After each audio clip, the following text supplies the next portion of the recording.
if you're sending a quote and following up once, you're probably already better than 90% out there, but not even close to how much you actually need to do it. If you're like, I don't think follow-up matters at all, it definitely separates the people that are doing this as a hobby versus if you're trying to do it as an entrepreneur. All of our biggest deals, all of our biggest catapults along our journey have all come from some form of following up and following through. Are you wrapping cars more than 12 hours a day, every day? Working nonstop but can barely get by? Burnout, missing deadlines, and wondering just how much longer you can keep this up? That was us too. We started our wrap shop buried under $250,000 in debt, and it felt absolutely impossible. But we dug out, built a profitable shop, and are still in the trenches of owning and operating a wrap shop. We're here to share what we learned along the way so that you don't make the same mistakes that we did. And we're here to help you with the business side of the wraps, like pricing, building a team, streamlining your systems, ultimately so that you can run your shop and your shop stops running you. Welcome to the Wrap Ops Podcast, brought to you by Wrap Fam Unleashed. If you want more sales, better relationships, bigger collaborations, and ultimately just more doors to open for you, then this is it right here. You got to follow up. It's the most powerful skill that no one brags about. It's not sexy. It's very boring, but man, it is the entire game. Just within the last 12 months, have a $200,000 customer that I simply got because I followed up. Yeah, so today you're going to really hear why follow-up is so important and how pretty much 80% of your opportunities live there. And so most people aren't missing out on sales because they just are like absolutely garbo at sales. It's typically just that you're probably sending that quote, even if you get that far, and then never talk to that person again. And I think a lot of the times people assume that person hates me or whatever, when that's almost never the case. So we're going to dive right into why follow-up matters pretty much more than anything else when it comes to sales and business and whatnot. So like I just said, you don't need more talent. You don't need to read every single sales book in the world. I mean, it is beneficial to educate yourself, but you don't have to do that. You just need to be more consistent on the follow-up process, whether that means you create one set in stone and follow it, or just as simple as do what you say you're going to do. Most people are busy, not uninterested. Right. So, I think a lot of people assume people are just sitting there with their thumbs up their butt. Yeah, no, it's almost 100%. They're just busy, especially with vehicle wraps in general. So your customer's spending thousands of dollars for a vehicle wrap, whether it's for their business or personal. That's a different level of a busy type of person. They're not ever bored. I can promise you that, especially if they have that much money to manage from a marketing and advertising or discretionary standpoint.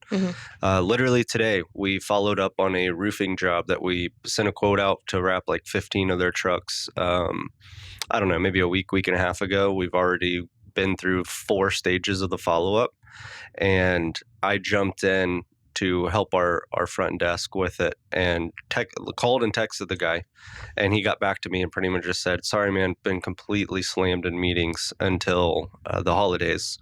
And that was pretty much it. So it's like, it wasn't that they were ignoring us or anything like that. His comeback makes it sound like this is going to happen. He's just jumping through hoops and buried in just the operations of his own business. Yeah. And I think that's pretty normal across the board because we have to remember our product doesn't make it typically impossible for a vehicle to operate. We could get into the nitty gritty of like some buses and, US dot numbers and things like that. Yeah. But for the most part, people can still operate their business with their naked vehicles and keep it going. So don't ever assume that people are not interested. They are just busy. And then like you kind of said, I'm sure that when you followed up like that, they were like, oh, this dude's really credible. The shop is pretty reliable and very serious. Yeah. So the hope is that you are following up and your competitor most likely is not. Yeah, exactly. I like to think of follow-up as, and this will date us a little bit, but the old Facebook poke. So everyone's incredibly busy. They have their own lives. I promise you, no one's thinking about you. So your follow-up is pretty much the professional version of a Facebook poke. You're just showing up in their feed. So that's essentially what a follow-up is. Yeah. And kind of to top it off, one final thing, if you're like, I don't think follow-up matters at all, it definitely separates the people that are doing this as a hobby versus if you're trying to do it as an entrepreneur and grow your shop. I think back in the day, we didn't have a follow-up process at all. It would just be like, send the quote, maybe we reach out, maybe we don't. Yeah. And there's been a noticeable difference of sales closed since we implemented a formal, like, after this many days, we're going to do this touch, or this many Yep. hours, we're going to do this touch. And you just follow that for every type of customer. And it's a system, which is, what we've been hitting on really hard on this podcast is the systems. Yeah. So, No, the your interview with Austin that has just recently went out basically is all talking about systems. And to your point, our follow-up process is dialed down to a system that a member of our team is literally part of her job is to follow it. It's part of her scorecard. We literally track it daily mhm. to ensure that everyone that's in our pipeline with active quotes is at the right stage of the follow-up process. And you did some research here. It looks like the statistic is most sales happen somewhere between that 5th and 12th follow-up. For reference. So if you're sending a quote and following up once, you're probably already better than 90% out there, but not even close to how much you actually need to do it. Yeah. Do you want to dive into the 4 main areas follow-up occurs? What everyone's been waiting for. All right, so let's dive into the 4 main areas where follow-up occurs, starting with number 1, probably the one that comes to mind for everyone, which is sales. So there are sales is the biggest one as far as like what's going to actually put money in your pocket, right? So let's start there. With our team personally, follow up is huge. We actually have a full system about it. So, similar to a recent podcast with Austin Smith, Pain is Dead, kind of talked to you, Tanner, about systems and the importance of it. We feel follow up is so important that we have built an entire system around how we do it. It has a cute little graphic and everything that we train and follow up or follow internally. And The graphic is the sales funnel, is what yeah, he's referring to. well, it's not the sales funnel, it's the follow-up funnel. I'm sorry, the Yeah. follow-up funnel. Yes. And It is a cute graphic because I am OCD. I am ill. And I had to make it a cute graphic. well, I think the cute graphic is it's like on the screen or on the piece of paper Yeah. for our team to be able to follow and kind of visualize, because each step is different, whether it's a text or it's a call or it's an email. And then each one has different scripts essentially that it follows. So the cute graphic helps keep it, Sure. visualize it. And I know our big goal with it is we actually have yet to hire a quote unquote salesperson. Right. So we tried to make it so simplistic that anyone coming in can learn it. And our hiring process is very much revolved around someone's willingness to learn sales. So I think I even updated the most recent time our job description to say like 80% of the job is sales to be our front desk person. So if you don't like it, that's going to make the job hard. And it's going super well. Yeah. So that being said, there definitely are shops that hire salespeople, and we're definitely going to get to that point. Yeah. But we aren't at that exact moment of our business right now. So I just like to include that for anyone listening in case they think we have like a team of 500. We do not. So we're still going through the grind, just like you guys are trying to hire people, but sometimes you're wearing the hat. So our front desk person does a lot of the sales funnel. Andrew checks in on it. She has to report on it. And then if there's like a huge player, it goes typically still through the funnel, but you'll check in on it and you might personally call yourself. Yeah, and follow up. And that's a good point. So pretty much no matter how big the project is, it goes through our front desk and it goes through our follow-up funnel. Our follow-up funnel is tracked literally daily by our front desk.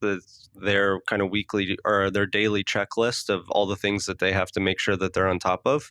The follow-up process is probably half of that sheet, just making sure that we have, I believe, 7 different stages of our follow-up funnel, just making sure that all quotes that were active, like kind of active under management, which where we're at right now could be up to 200 active quotes in our funnel, and we literally track to make sure that it is getting touched every single day, that everyone is in the right category.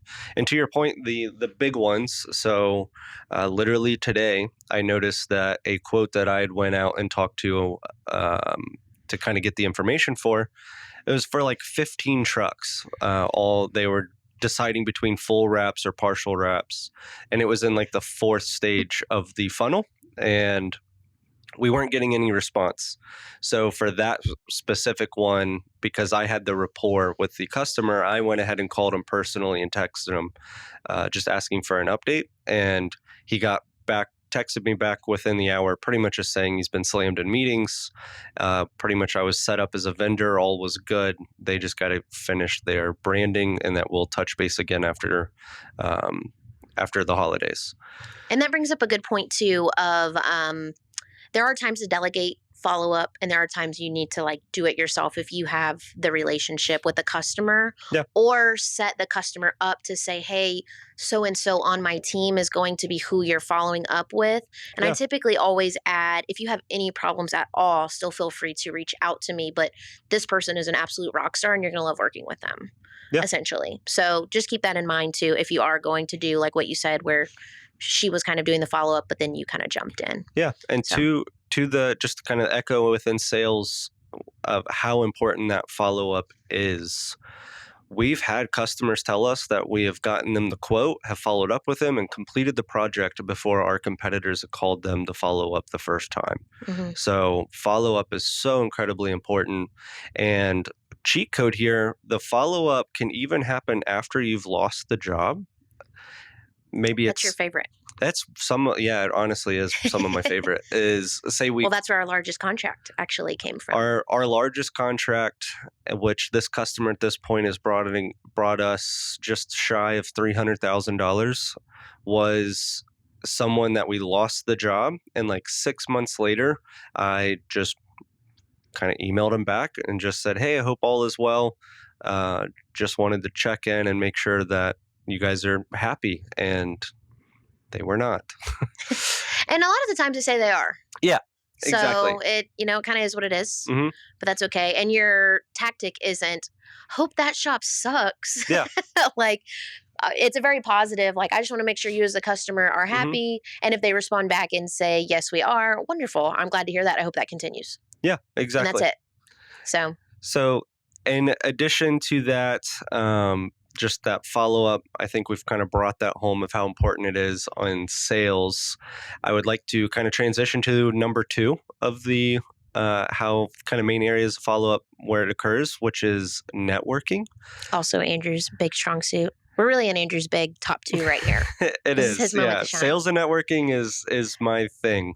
Um, so part of following up within networking is simply just you go to a networking meeting, you meet somebody, follow up with them after, grab their business card, shoot them an email of just, hey, this introduction was pleasure meeting you, would love to keep the momentum going and connect again, grab coffee, go to lunch. And not, asking for a business card is not weird. If so, Andrew, I think is like very a natural at networking. You've been doing it since you were 16. Yeah. I am the opposite story. I like am about to puke every time before I walk into a meeting, and it's really not that deep. But I don't know. It just doesn't come as naturally to me, and it's not like no one has ever said no, you can't have my business card. Right. So if you're ever, even if it's a brief conversation, just say, hey, do you have a card on you? I'd love to connect with you after this meeting. I've never been told no. If anything, people typically light up. And I actually love when people ask me for my business card because you pay a lot of money for those. Hmm. And they're just sitting in my bag. You probably have 1,000 of them. You're like, thank God I'm giving one away. Yeah. So always ask for a business card. It's a really easy little quick thing to add. And you should never go to a networking meeting and not get someone's card. Yeah. If you do that, honestly, you failed. Like, what was the point of going if you Yeah. didn't connect with anybody, you didn't grab anyone's cards? That's the whole reason you're there, and it's the whole reason everyone else is there. And when does that happen? Because you get mad at me for this. Because I go through a networking meeting, I'm like, thank God I made it through. I'm ready to leave. And Andrew's like, whoa, whoa, whoa, it just started. Man, if you're going to like a structured, chamber of commerce meeting or whatever, where the connections happen is the 15 minutes before the meeting starts and the 15 minutes after the meeting is over. Yeah. Unless you're in a very specific networking organization that their whole thing is like fostering around the connection within the meeting, which is uncommon. But there are a couple. There are a But, couple yeah. that do that. Like the H7 network is built around that, but even BNI, Chamber of Commerce, all of those before the meeting and after the meeting, That's when all the connections happen. Yeah. And you should So go you in can't with, show up late and leave early. yeah, you can't show You up can't do late that. and leave early. Or you might as well just honestly probably not gone at all. I mean, I guess C. I'm going to give you a C. Yeah. It's not an A. It's definitely passing. not an A. It's passing. You showed up. If you worked for me, I'm very upset. Yes. There are times he has been upset with me Um, because I have left. but with the network, So, and we could probably go on and on about networking just in general. You should make it a goal to grab someone's card. But to stay on topic here with the follow up, it is so important to follow up with that person after the meeting. mhm. Make it a rule to grab a card, multiple ideally. Like be like, I can't go home until I have 3 people's cards, and then follow up with them. Send them an email, shoot them a text. And what should this say? I mean, it's going to be depending on what you talked about. What if it was like a surface level comment, like what I just said? What if all you said was, I would love to get your business card and would love to connect with you? So you don't really, they didn't say, hey, I have a fleet of vehicles. I want you to quote. Like that never came Yeah. up. What would you say in this reach out to them, and when would you send this? I would send it like that night or the next morning. So Mhm. as close to the point of time that you actually connected with them as possible. Reference whatever it was that you connected with them, so that if for whatever reason they met a lot of people and they can't piece it all together. Mhm. So name the actual meeting that was there, and just something along the lines of, I would love to, talk further, connect again, or keep the momentum going. Obviously something positive along those lines. And your goal is, hopefully you have your email signature and all of that filled out, so that like they see your brand and stuff like that. So outside of that, it's just maybe a meeting link, or if you don't have a meeting link, it's just do you have time in the next week or two to meet for coffee or something along those lines. Like, you want that connection to happen again, whether it's a phone call, whatever like works for you and whatever works for, like, I wasn't in that conversation of if how little or long that was. Yeah. So Well, you don't have to send them a novel. Yeah, don't Is send the point. You don't have to send them a novel, and Don't send 'em a you're not novel. sending them a quote. Yeah. You're not, you know what I mean? So it's just hey, it was so nice meeting you at the meeting. I would love to connect with you. Would you have Exactly. time to grab coffee, or do you want a tour of the shop? I'd love to show you around. We do a Mhm. lot of shop tours at our building. Yeah. So if you have a shop that you like to show off, that's a good time for it. People are genuinely really interested in that. Yeah, So if you need a absolutely. couple little follow-up tips, that works out really well. I like to cling a little more to personal stuff, which Mhm. good or bad, I don't know. So like if someone says they had to rush out because they had to pick their kid up from school, Mhm. I'll typically say like, hope you made it to the carpool lane safe, or something like Perfect. that. Just a little nugget to show like, hey, I listened to what you said. That 100% that. Yeah. Just show that you listened. Yep. And that's it. The other thing, just so that you guys don't go into a deep depression here, networking is just like sales. 80% of the time, you're going to send a message and they're not going to respond. The deep depression he's referring to is me. It's me. I'm like, they don't like me. Well, I actually have a funny networking story that's happened recently, like this week. Yeah. So I do this religiously. I go to the meetings, I grab the cards. The next morning, I send out my email of just, keep the momentum going. Let's connect. If we have something more immediate that we can work together on, here's a link to the website, stuff like that. If they want to just skip the get to know each other and just go straight to transaction for whatever reason. Anyway, Dave, if you're listening, I'm calling you out. He's a local, works for a local CPA firm. Hi, Dave. Hi, Dave. Met him a month ago at a reoccurring monthly networking meeting. Grabbed his card, sent him my email, ghosted me, didn't hear a word. Admittedly, between that meeting and the meeting that then reoccurred last week, completely forgot about his existence because he did not connect back. Anyway, came up to me, started talking to me about cars that were on my website, the whole nine. Like, dude knew me. And I was like, and he didn't have a logo on or anything like that. And I'm playing it cool for sure. Grab his card again, have a great conversation, because we're talking. He's works for a CPA firm, so we're like nerding out about numbers and all of that stuff. Fun. Have a great conversation. Go to email him again, like yesterday morning after that meeting, and realized that I had sent him an email a month prior that he did not respond to. Hmm. So anyway, I still followed up. I obviously didn't do my normal email. I literally replied to the one before and called him out for not responding, Yes. and said, would love to actually connect with you. But my point being is I connected with him, sent him my follow up. He did not respond. He ghosted me. But he looked at my website, he saw what we do, and then Hmm. that made him feel comfortable enough that the next month he beelined to me to start having a conversation and talking about what we do.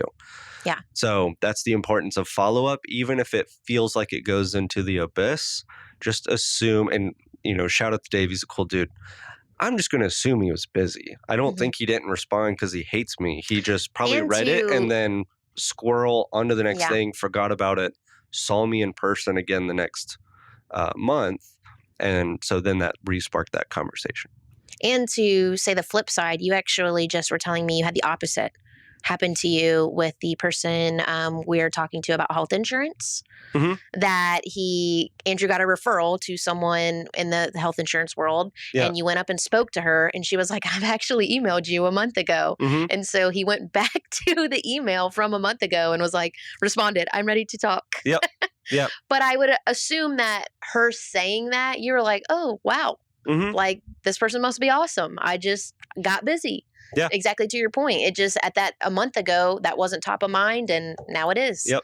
And was So able it to. worked on you as well. Exactly. Yeah. 100%. So cool. Okay, moving on. Number 3.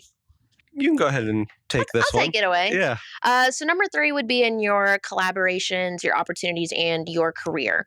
So one big example I have is simply with this podcast. The inspo for this exact episode is actually Sean Kinney that I interviewed a couple episodes ago. He in the interview, or I think right before, told me like, oh, I'm going to connect you to this person and this person. And I kid you not, the next day it was in my inbox. And I was just so impressed. I was like, wow, first off, what a nice human. And second off, he did exactly what he said he was going to do. And I just thought he was a total rock star for that. And that's always how I feel when someone says, I'm going to do this for you. And then like a day later, it's done. Hmm. Like to the point, I'm like, I need to get better at that myself. Yeah. So, that can go a long way in your collabs with people. So if you're trying to kind of pair up with someone, it'll really help. Another thing that you can do follow up wise with like your collaborations, Hmm. specifically like if you're collaborating with someone else in their app industry, Hmm. especially if you're trading something, I always like to do an email recap of what was said. Yeah.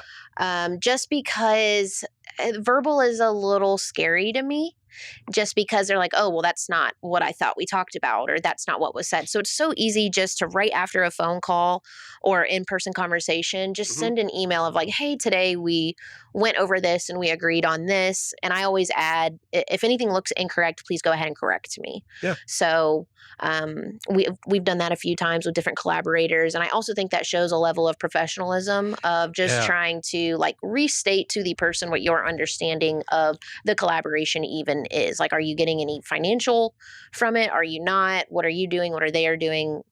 Blah, blah, blah on No, that. I think So, that's good. That kind of that follow up, follow through. Obviously, with this podcast, that's kind of fresh on the block now. We have some very exciting things coming in 2026.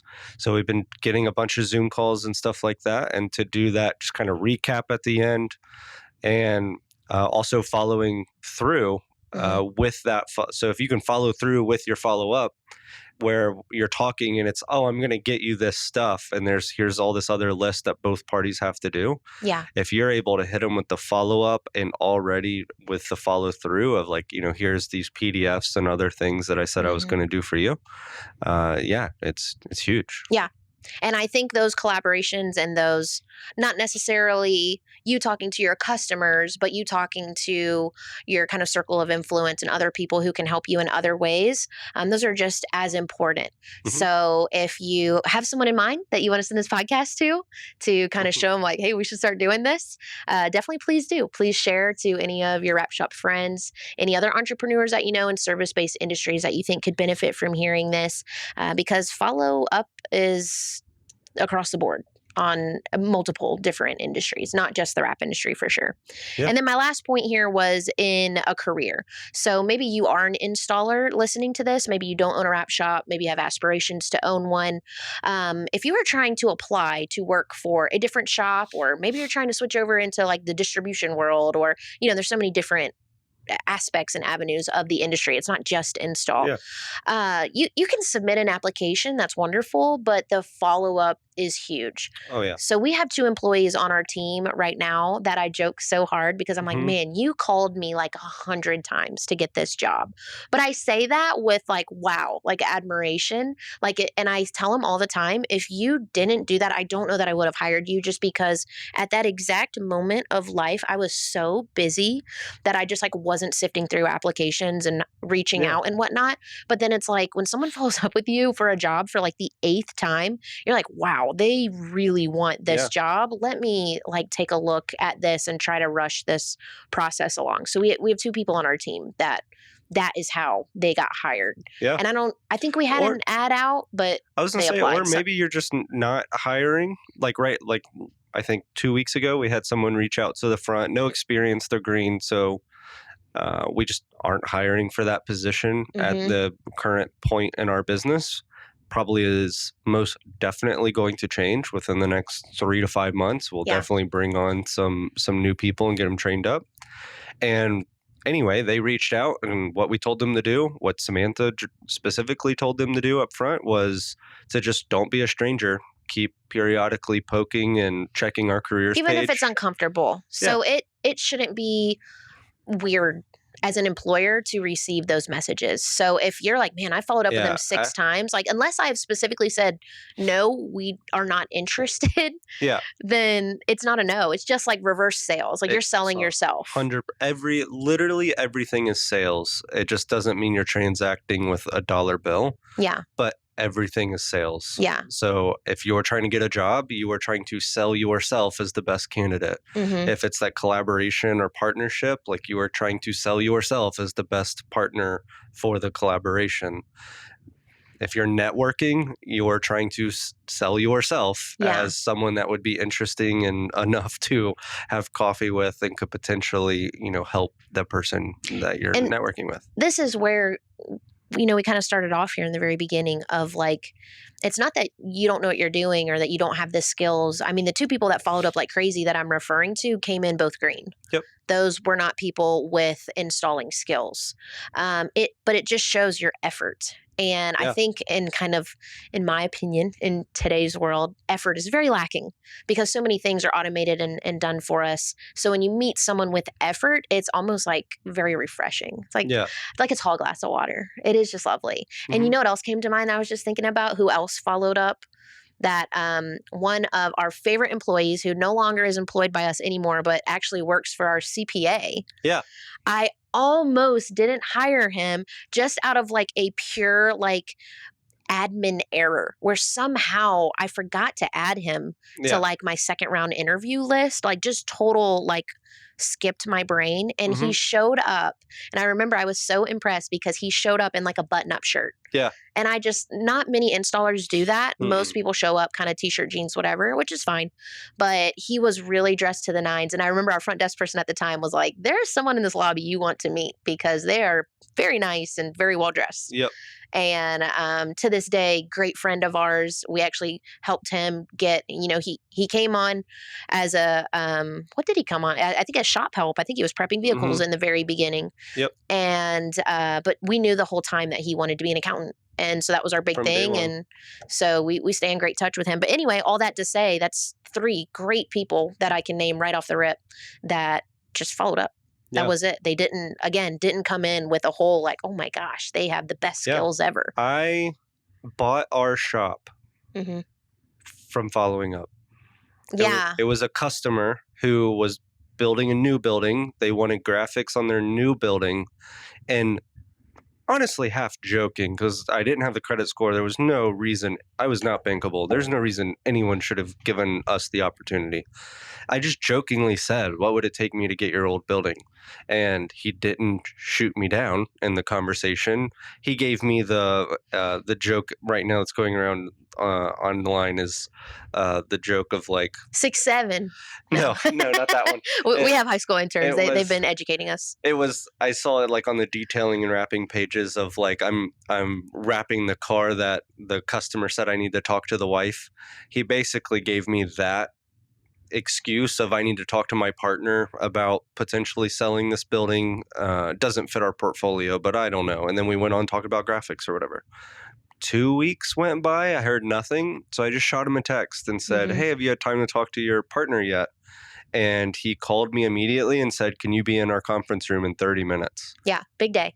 All from a follow-up. Bought a building off of a follow up. Yeah. And that is, I mean, there's been so many, magic moments for us, but that was a huge pivot point for us because we quadrupled shop space off Mhm. of one follow up.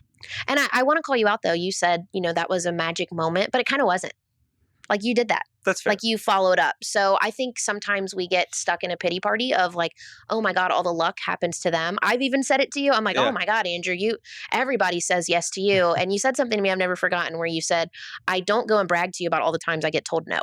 that's fair. And you were like, "I get told no a lot. I just don't mention it. It just, out of my brain, moving on to the next one. But I do, kind of brag or share the times I get told yes. And Yeah. I'm only seeing the yeses. So if you're looking at someone comparing yourself and you're like, gosh, they have everything fall in line for them, again, everyone's posting the highlight reel. No one's typically posting the negatives unless you start a podcast like this where you're like, I'm going to tell you guys everything we did wrong. And that being said, we didn't used to follow up. I'm still working on improving my follow up ability and whatnot. Mhm. So definite room for improvement all the way around.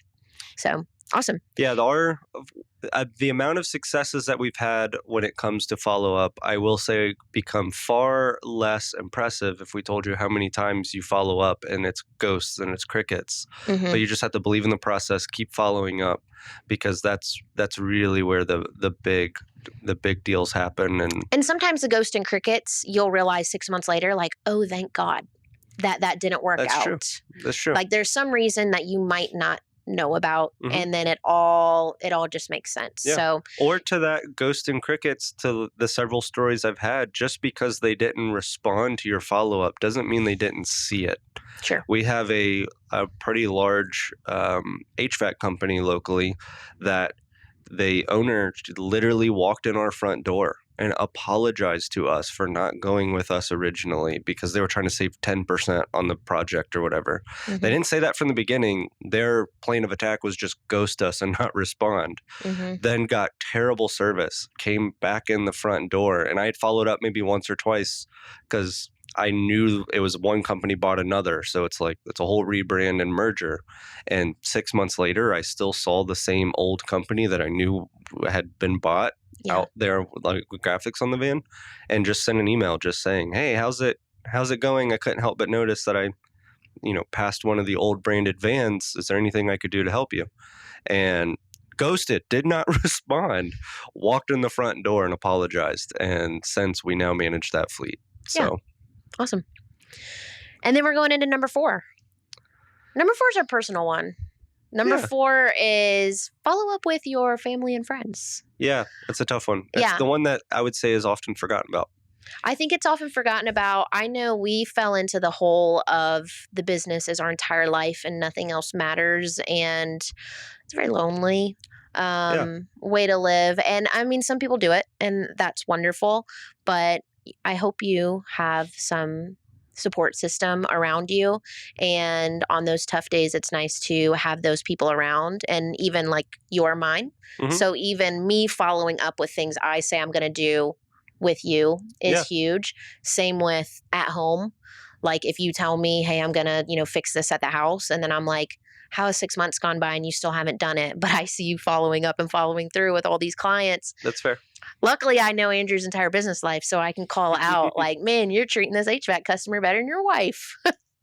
And I get to pull that card, but it is kind of true. So following up, it really builds that trust.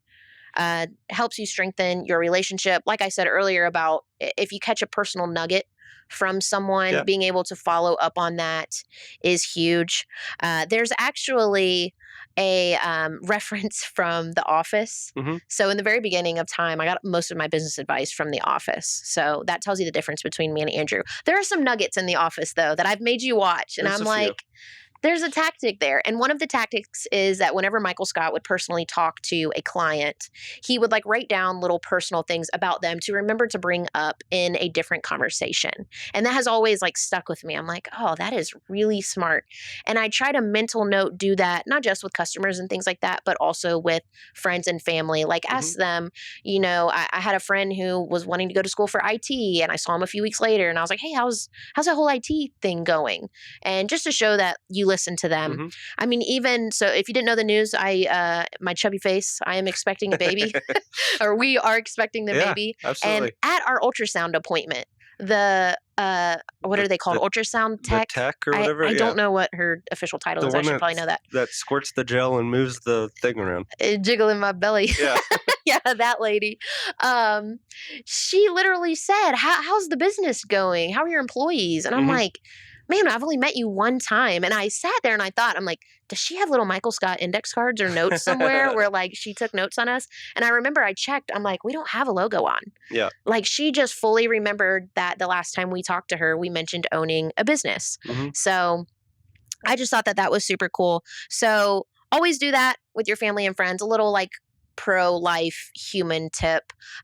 It just goes a long way. Yeah, So, and I think to that same point of having that personal nugget within your follow up, mhm. we won't jump back to number one in sales, but that's literally in our follow up process as well. Is say they actually do answer and they don't just ghost you all the way through your follow ups. We literally take the note of what was talked about so that when you follow up the next time, you can drop that little nugget to continue in sales. Yeah. In regards to family and friends, you didn't know I was going to drop this. Do you remember your follow up and how we are even together? Elaborate. Me Like, and Andrew have a long story. That's a whole another 3 episodes. But uh, go ahead. like in business class that we just kind of had Oh, we're talked talking about. about the first follow The up, very the very first follow initial up. Yeah. follow up. You got me on a follow up. Yes, I did. So I texted you. Um, what was it? It was like, what are we talking about? The birthday text? It was on my No, birthday, but you didn't know it was my birthday. no, it was just the summer in general. It was just the summer. I just pretty much sent you a random text that said like, "Sucks we didn't get to hang out this year." Hmm. And your exact response was, "I thought you had a boyfriend," and I was like, "Not anymore." This is true. And you said, "I'll pick you up tomorrow." Yeah. And we went to a Pet Boys, a romantic here. I brought her to work. I had to get tires changed in my lawn care truck. I've known what I've been signing up for since day one, apparently. But But yes, it was just a random text. I'm sorry, I'm piecing things Yeah. together. I'd like to point out that I was 16. I just turned 16, so this is a long time ago. this is true. But, But yeah. we had talked about which In school, we were like, we should hang out yeah, this we summer. should hang out this summer and like didn't. And then, well, I guess technically we did. Then you text. The last day. Yeah, you literally text the night before the last day of summer and Yeah. said, "Guess we didn't hang out this summer." And I picked her up the next morning, and she tagged along while I was getting new tires on the truck, and that turned into like a 10-hour long date. And so anyway, you could literally find your wife or husband Yeah. off of I a can't believe that follow-up. was me doing it. I'm so Yeah. impressed with myself right now. Look at Oh, High yeah. School Miga. Oh, Phenomenal. little wipe off the shoulder. That's awesome. So, as we're wrapping up here, we definitely want to give you some tips as well to perfect your follow up. So, we have a quick 6 tips to close us out here. So, to kind of go down the list, the first one is to build that habit. So, set your reminders right away. You can use your CRM, you can set alarms in your phone, you can be nerdy like us and make a Mhm. sales funnel, but your follow up should be a habit. And then, even in those personal conversations, my habit is just, did I ask this person a question about themselves from something they've told me before? Mhm. Like if you're sitting down and having dinner with someone and you never ask a question, that is a red flag. So I'm like digging through, or I'll be like, remind me what you said, what project you're working on, if I can't remember. Mhm. So we'll go like that. We never close a conversation without knowing the next step. In our shop, we call it leave the ball in their court. Yep. So we always talk about that. So we always know the next contact point, the next touch point. It's never left on a vague, like, I don't know, here's your quote. It's always, here's your quote and here's the next step. Yeah. Or, here's your quote and I'm going to follow up with you at this time, which is the next one, which is set expectations. Mm-hmm. You want to take it from here? In regards to setting expectations, Yeah. is usually you never want to, if you're reaching out to a customer and you actually get a conversation happening, you want to set the tone of when you are going to follow up next. One, so they're expecting it. But ultimately, part of the follow up and follow through, you're kind of building that trust. So if you say, hey, I'm going to follow up with you, and it could be vague. It could be like right now we're getting close to Thanksgiving and Christmas. If you're doing this in your follow-up funnel, you can say, hey, I'm going to reach out again between Thanksgiving and Christmas. It can be a big gap. It doesn't need to be, I'm going to reach out to you next Thursday at 2 p.m. Yeah, I just told someone, hey, holidays are coming up. I'll circle back on this probably beginning of January. If you don't hear from me first, please reach out. Yeah. And that was someone trying to sell to me. But yeah. But to that point, is just it sets that expectation for your follow-up. So when you follow up, it's one, expected, but two, you're proving yourself that you follow through. And yeah, it just kind of builds your credibility. Yeah. The other one is just to be respectfully persistent. So you probably shouldn't be calling them, texting them, emailing them, calling them again, texting them one more time, FaceTiming them, knocking on their front door, and then sending them a letter in one day. Yeah, you got to kind of space it out a little. Think of it like middle school relationship. Like, you don't want to necessarily play hard to get, but you don't need to come across desperate. It needs to come across as you're professional, you're on top of your game, and you are reliable, not pushy and salesy and stalkerish. And on that, we could have a whole separate episode on that in itself of like your follow-up points don't have to be so salesy. It doesn't have to be, are you going to go with me? Are you going to get a wrap from us? You can have these little moments where you're adding value to someone, or, hey, just thought you might want to check out our portfolio. Yeah. Boom. That's it. You never even really asked, XYZ or whatever. Yeah, so there's different ways you can follow up with people that won't make it sound so harsh. To that point, Samantha was following up with that's our front desk person. Yeah, Samantha was our front desk was following up with a quote for getting a wrap done. And the lady pretty much said that she was planning her daughter's sweet 16 and just like wasn't thinking about it right now. And then the call ended and she came for advice of like, how do I follow up to that? And I'm like, you ask her how the sweet 16 birthday party planning is going or how it was. I was like, your follow-up should have nothing to do with wrapping a car. Yep. Because to your customer, that is their entire world or potential customer. So like, be respectful of that. Let them talk about what they're very excited about at the moment. Yeah. So anyway, and then lastly, when you are getting silenced, don't take that as rejection. You just have to, unless the customer says, no, go take a hike, pound sand, get out of here. Just assume. Which happens. Which can happen. And you just got to shrug that off and move on. That's more of a sales than a follow-up thing. But the silence is most likely they're just busy. So don't take that as rejection. Yeah. And then on the flip side of that, those biggest follow-up mistakes would be waiting too long to follow up. So like if you go to a networking meeting, you don't want to follow up a month later. So you want to be. I was just saying, no, that's good. My asterisk to that would be the only thing that's worse than waiting too long to follow up is not following up at all. This is true. Following up only once. So you want to keep those flowing in. You don't have to just do a one and done. Rookie mistake. Yeah. Following up only when you need something. So I always try to add, and you taught me this isn't actually something that, I picked up on my own, is asking them, is there anything I can do for you? How can I help you? I just sent that email today, oddly enough, to Sean. I was like, man, do you need, you're helping me so much. Is there anything I can do for you? Literally anything, you name it. So, it's just a nice thing to do. You got to give to get type thing. And that's also like, be a nice human. Yeah. So it's not that deep. It's just like, let's be nice. And then being too vague in your follow-up. So you want, like we said in the last one, be specific, set those expectations, not setting the timelines. So just saying, I'll follow up with you. That's like the worst sentence ever. Yeah, it's You terrible. say, I'll follow up with you at this point. Not keeping your promises. So do what you say what you're going to do. And then letting things slip because you're busy, which I will admit, I have made all of these mistakes. I can admit this publicly on this podcast. Yeah. So we're not perfect, but if you want to be follow up perfect, don't do these things. Anything else you want to add before we close out here? Not really.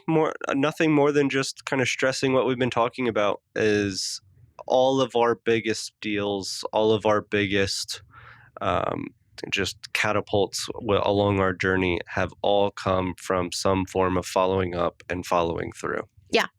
And that kind of goes to prove that your success as a business isn't built off of these giant momentous moments. Like you might win some awesome award, but typically that doesn't mean the next day your phone's ringing off the hook and everyone wants to buy your product. Not at all. It's instead all of these little moments, all of these little touch points all added together is really going to be what drives your needle. So that really is the major key. Follow up and follow through.